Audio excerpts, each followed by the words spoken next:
When a lot of people love you where you're at, these people don't love you. These people love you too much to let you stay where you're at. These are the relationships where if somebody sees you getting off track, they actually will call you and call you out because they love you that much, and they will help you. Hello everyone, we are Greg and Jacquie Francis, and welcome to High Performance Parenting, where our passionate goal is to encourage you to raise champion children in a crazy world. Every week we will bring you multiple episodes from our extensive experience of raising our six happy, healthy, successful, godly kids who are confidently equipped to win big in life. We deeply believe that any parent who is provided with the right knowledge and continual support can raise amazing kids. And when they do, all of our futures get better. If raising up future generations of absolute champions matters to you as much as it does to us, here's how you can contribute. Like and share this podcast with everyone you know. And together, let's embrace this journey of raising champion kids in a crazy world. Okay, so part 2 to this huge topic of friendships. We were finishing up just describing how to manage some of the family dynamics when you have a little bit of dysfunctionality. And, the last thing I'll really say about this is, again, keeping a filter on all the time that these are God's kids, not just our kids. We have to equip them and put them in the right atmospheres. And even sometimes if that means that there needs to be a little bit of separation from some negative atmospheres, even if they are family. And that was a choice that we made, and we feel good about it. At the same time, the word says to honor your mother and father, and you will live a long life. And we teach honor, and we can't expect honor from our kids if we don't honor our parents. So we had to come up with creative ways to honor my mom and dad, still do. And how does that explanation happen with our kids? I think it's pretty simple. It's just making, we've talked about this a little bit because we let them ask questions and they don't always understand things. And for us, I think that's one of the keys though, is we let them ask questions. We don't try to not let them. I think that's, one of the things that I think is most hard. And you kind of remember growing up that a lot of times kids weren't allowed to ask questions. And that left you really confused a lot of times. Right. And that's one thing about our kids is, sometimes the topics comes up and we didn't know some of their concerns. We didn't know what they were thinking. So the questions are good. And sometimes we explain it once or twice to them after they ask us the question, and they know not to keep asking it then, because maybe that question is really just hard to answer. Yeah. Or we don't feel comfortable answering it. And we try to be as honest as we can with our kids about it all, so that they don't keep coming to us, because they don't know when to stop asking certain things. Kids are just kids. So when things happen and they don't understand why, they'll ask us, and then, we try the best to answer it. And then after a while, we're like, so it's kind of like one of those things that we don't fully understand sometimes either. So as we get more information, we'll explain it to you. But if not... Yeah, which is the truth. I mean, and like you said, we kind of not only let them ask questions, we kind of push them to ask questions. Yeah. When after we, leave and it was kind of a unique situation or whatever. And it's a learning opportunity. Instead of them just sitting there and coming up with their own ways of interpreting it, we want to be able to talk it through with them. It's like, hey, why does Grandpa, smoke so much or something like that? And, a lot of times it's like, I don't fully understand how he ever got started in that or doing that or why he still does it. But, I do know this. We can pray that he wakes up to realize that he shouldn't do it, and that he'll stop doing it. That's just kind of how we do it. And the kids are like, okay. And, and I've explained a little bit about my parents' upbringing and how a lot of them, they didn't even know any better, probably doing the best they could with what they knew. And so we'll honor them where they're at. But at the same time, we follow God's word, and that's the foundation. And that they're not necessarily our example. That's one thing that we teach our kids. We can take good information, but they're not our example because they're not following the word of God. Yeah. And we teach them that about us too, that, Absolutely. Hey, listen, we're here. We're here to, of course, do our best, but at the same time, right. Your number one is God and his word. So, yeah, we for sure do that. So anyways, then of course, we can start getting into the what friendships are, because, the one level of major relationships, of course, is family, extended family. And then, when you start getting into friendships, it's like, yeah, this is a big one. You got to bring some clarity and some consciousness to this category, because if you don't, I don't know. I know we had quite a season, at least in particular at the beginning, where I think our social life was a pretty big weakness in a lot of ways. We're just busy people. We're very private type people. Our family are our best friends. We do everything together. We're kind of more quiet and reserved, and We love spending time together as with our kids and et cetera. And so you and I, we can easily isolate, outside of our family. Which we found after doing it for so long that it's really unhealthy. Yeah. That we are meant to have relationships, and relationships are key, and life is meant to be lived with people. And when you take anything too much to an extreme, it's unhealthy. Yeah. And we were living really unhealthy for a long So, time. so we would go through this weird yo-yo type thing where we would kind of isolate and just be our family and do our thing. And then you and I, we would really get lonely for friendships. You know what I mean? And you'd get lonely for girlfriends. I'd get lonely for guy friends. And, so then all of a sudden we would like try to have friends. And then, if they didn't work out like we thought it would in our minds, then we get frustrated again. We're like, maybe we just need to just be us again, and we did this for years. And, then we started realizing, we started learning, really started studying this topic. Like, okay, how do we really bring the right intentionality to this category of life? And we need to bring some real consciousness to it, right? Some real awareness to it. Well, and we had to be honest about what we were both looking for in friendships, both individually and as a couple. We had to start figuring what it looked like for us to have a standard with our friendships, what our time looked like, and really what kind of like friends we wanted to have either close to us or more at a distance from us, and kind of define that for each other so that we could remind each other what kind of friends we were looking for different areas of our life. Because no, you're not supposed to have just one friend to try to fill everything up. Right. Like, it's not even possible. Like, one person can't fill every need of yours as a friend, And if you think about it from that way, then that means we ultimately should all have different friends. Yeah. And I was reading a book not too long ago about how the importance is that we should all have, 10 or 12 different friends that fill different needs in our life. Whether you have a friend that's kind of the energetic person that you go to, like, let's go do something fun together. Or whether you have a friend that's like, man, I'm having a rough day. The person that walks through that with you. Or maybe another friend that you'll say, hey, you know what?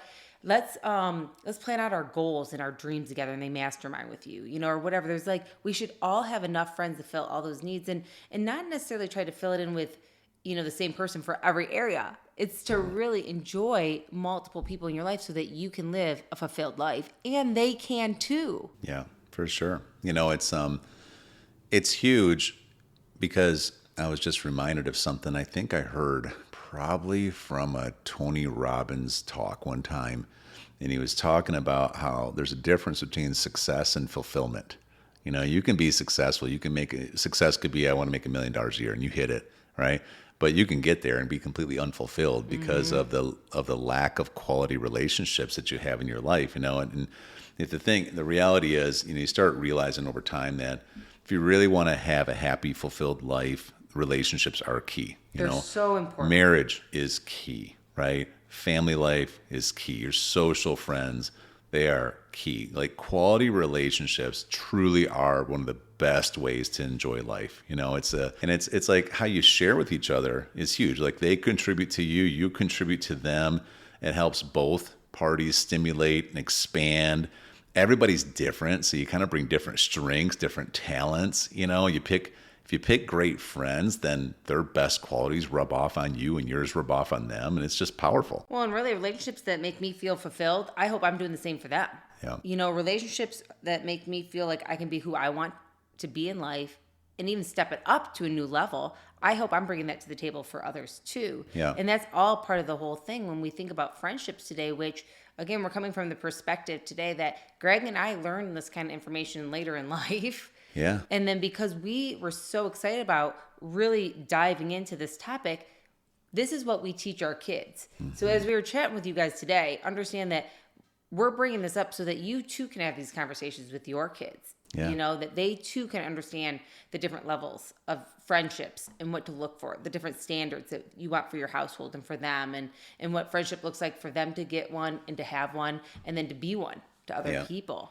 Yeah, so let's get into this a little bit, Yeah. because one thing that really helped us in the area of social network and having quality friends, I remember it was a pretty big breakthrough. We had a couple of resources, had some different influencers in our life that actually helped us understand a few things about friendships. And it really opened up a whole new world to us. One, it was somewhat what you just started saying, where it's like, your friends don't have to you don't have to have a friend bring everything that to No, the table that you need. In fact, it's not even really realistic it's to not. consider that. But how many times do we do it?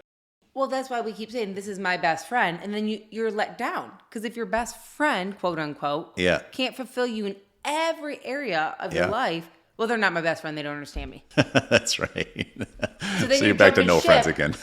and then you're going to be either by yourself or trying to find another best friend next month. Done that so many times. Crazy. You know, and it's like, again, did you even look for the good qualities that that person brings to your life? Yeah. They can be a friend in your life, but not the pressure to be the only friend in Yeah. your life. Yeah, so let's talk about different categories of friendships Yeah. because this is important, it. you know. So we have a category A, like first level of category of friendship is ones that are kind of shallow without for lack of a better, more positive word, I think, because I don't mean to make them sound like it's negative, but they are a little more shallow, but they're fun. You know, these are surface level type associations with just, friendly people who are really fun to hang out with. They're nice to be around. They're fun to hang out with. Now here's the difference. Real talk, important values, significant issues, they don't really come to the foreground in these relationships because the more invested you become at this level, the more uncomfortable the relationship could become because of those new expectations of commitment being introduced.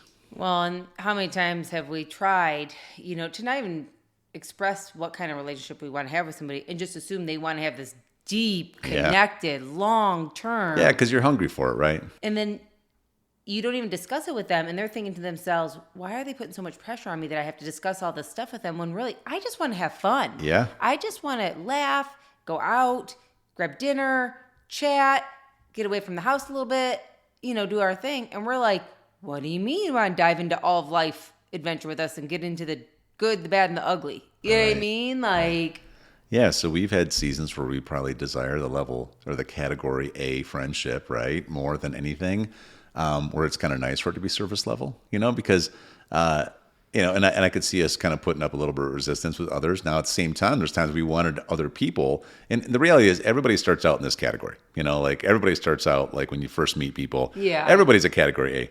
But then over time, you start introducing things like your values, like for us, one of them is how we parent, how Right. our philosophy about raising kids, and if we're not in alignment with another couple who has that same kind of value system, then we already know this is going to be a category of friendship. It'll be a fun play day. It'll be surface level. We'll enjoy each other, but that's about as really go far deep as with it's going to them. go, and that's okay. But that's where we used to have a problem because we would sit there and we'd meet some fun people and they had kids our age and they wanted to and we'd have these great times together and all of a sudden we'd start talking about dreams, let's just say, because we're dreamers, and all of a sudden they would just like, oof, we don't want anything to do with ambition. And we're like, oh, okay, so there's a major limitation on how far this friendship's going to be able to go because of that. Right? yeah. Another example is what one of our standards is really respecting husband and wife relationship. Yeah. Well, we'll talk about what creates the standards in a second. So let me just kind of continue with the categories, right? Oh, okay. So category A is like that surface level. And the thing that the real game changer for us was learning that it's okay to have category A friendships. Not that if they don't get pushed into a deeper level, then there's something wrong with it. It's just okay. That was a huge thing for us, okay? And so it's important that you also don't see these friendships as like negative or less, just like lesser. I don't want to make it sound like they're not as important people or anything like that. It's just a different category of actually being friends. It serves a purpose, right? Say category B friendships, they require more from you and you from them. Here is where there starts becoming an expectation that you guys start to have a particular posture. Meaning, if you say you're going to go somewhere and do something, you expect to be there on time. That if you promise something, then you keep your promise. And you're more predictable in general. You got to be much more committed and responsible because others are counting on you, and you're counting on them now, right? Well, and this is a category where many people may choose to only stay at that category A, or even completely drop away from the relationship because it's more than they're available or willing to provide, right? And so you got to be okay with this, that if that happens, that you don't lower your standards to fill a need of loneliness, right? Do you have something you're going to add? Yeah, I was, and just to add to that whole thing is that, again, here's a perfect example of how many times maybe, level A, that you're working with, you want them so deeply to be in the level B because like you really enjoy them. Like you really just have so much fun. But sometimes that's what makes level A so much fun. Yeah. Because there's no pressure Right. to be something that either they don't want to be or you don't want to be. Yeah. And that's the beauty of having multiple friends, that you don't have to pressure somebody. And then that's what's really cool is like a level B is having the opportunity to have people that you actually want to go into those deep conversations with, that you actually want to, kind of dive into the things that might make you disagree about stuff sometimes, that might stretch you to have a conversation about, that might at times put a little, gap in your relationship sometimes because you aren't just going to fold to whatever's comfortable. Yeah, like some good examples of good level A friendships are our neighbors, here in our cul-de-sac. Like we have some tremendously great people. I mean, if you're going for a walk, we're going to stop and say hi. And like one of our neighbors here is like, hey, we're going to be out by the pool tonight. You want to bring your kids over? And we just go over there and just hang out for an hour. And we don't talk about anything deep. We kind of small talk everything. We talk about whatever, what's to do in the area and, little bits about each other's lives. And, but again, we also know we probably wouldn't necessarily introduce something a lot deeper than that because we may not align in different things. But right? What's cool about it is being thankful, though, for both of those. Because I will tell you, nothing like having great neighbors who's keeping an eye on your house when you're not home, keeping an eye on what's going on in the neighborhood, keeping you aware of what's, hey, did you know this was going on? Or, hey, if you're ever out of town, let me know. I'll stop by and check on stuff. Like, so fun to be able to have lighthearted conversations sometimes, especially if you're one of those people that are driving all day long, working hard. Sometimes all you want to do is have a nice, light conversation about life. You don't want to go any deeper right then. For sure. Yeah. And other examples could even be like some church relationships. You see them every Sunday and, it's always just like super nice. It's kind. You just kind of catch up. You small talk. There's not an expectation for more. No There's pressure. not a weird pressure of it. Same thing at, school events. I remember when the kids were at school. That's true, yeah. Such, it was fun chatting with some of the moms and dads that were there at pickup or, at the next fundraising event they were doing or the next, get together they were doing at school. Great to get caught up. It's awesome to hear that people are doing well in life when you see people and it's lighthearted and you can laugh and enjoy just small conversations. It was great. Same thing for sports teams. The kids have been on different sports teams. It's so neat to be able to just have those light conversations and really see each other on a basis where it just kind of works out because you're all in the same area. Yeah. I mean, we have some basic, obvious standards when it comes to like that. If the kids we're going to have somebody come over and do a play date with our kids. I mean, if those kids are just acting like, completely disrespectful and dishonoring and don't listen to their parents and are just like a bad example for our kids about how they act completely. I don't need them to be perfect, but if they're in bad, we're going to have to undo stuff later. That's probably not going to stay a level one friend that's going to come over and hang out, things like that. Right. So anyways. Well, because honestly, if you think about it, it's not even fun to hang with them. They don't even qualify for a level A friend. Yeah. You know what I mean? Because they're not even fun to hang with if that's how you're going to behave. Right. If when they leave, the kids are like, do we have to do that again? Yeah. I mean, you kind of ruled yourself out. Right. Yeah. So we're talking about, the second category, the deeper level of friendships here, where you're going to have to be intentional to form these up. And that is spending time with category A friends. And over time, you start introducing things that matter to you. And we'll talk about some of our standards here in a minute, that we start having conversations to see if there's alignment. And the more alignment we have, the deeper the conversation, the deeper the friendship can go. Right. And then the category C, I guess you'd say, that's where you have a number of these category B friendships, the deeper ones, that now you experience life together and you have history together. It's like you go through hard things and they come running in when everybody else runs out. And, you do the same for them. And, it only comes through life experiences like that. And typically you're only going to have maybe a couple of these friendships, 2, 3, 4 in your lifetime, but you don't need more than that. But these are the people that even if you don't talk to them for 6 months for some reason, because you're busy people, you pick right back up where you left off. If you've ever made a phone call, you really needed them, they actually would show up. They actually would be there because they've proven that, and those friendships are really special. Well, those are the ones that, you really work to continue on a regular basis. That, if someone in, the level C friendship category not only needed you, but just, didn't say they needed you, you'd know they needed you. Mm-hmm. And you would be the first one there without them asking. Right. And you wouldn't have to question it. And I know we'll get into the standards, but those are the deep relationships that for sure there's going to be times where you don't see eye to eye in everything. Mm-hmm. There's going to be arguments. Yeah. There's going to be disagreements. Yeah. I mean, not against the standards of what you want in a friendship, but maybe on certain topics that, are growing up or actions somebody's taking or things that are happening, And if we don't get a chance to actually press into some of those harder conversations, then how do you have a deeper relationship with anybody? Yeah. I mean, we all know it's not really hard to not argue with somebody that you don't have a lot of friendship built into. It's the deep ones that you have those conversations with, and you walk away sometimes, you're like, I'm going to press back into this because that did not go well, and I care enough about this person that I want us to get, aligned again. Yeah. So those are the neat things about going into the deeper, Yeah, I mean, this is what the relationships most people would refer to as like a little more deeper intense, if necessary, in your face. These are the people that you expect, when a lot of people love you where you're at, these people don't love you. These people love you too much to let you stay where you're at.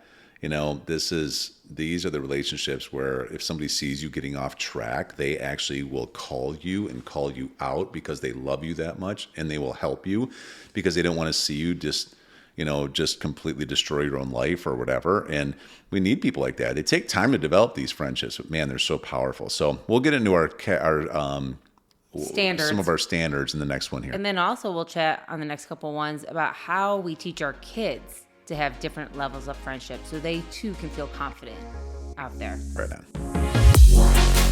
Hey everyone, thanks for listening and thanks for your love and support. We hope that today's episode added tremendous value to you and your family. It would mean so much to us if you would partner with us on our mission of helping parents around the globe raise champion children in this crazy world. To do so, simply take a moment to like and share this podcast with everyone in your network. And we have great news. You get more of us. You can expect new episodes every Monday, Wednesday, and Friday morning. So be sure to consistently tune in with us and enjoy our show. See you next time.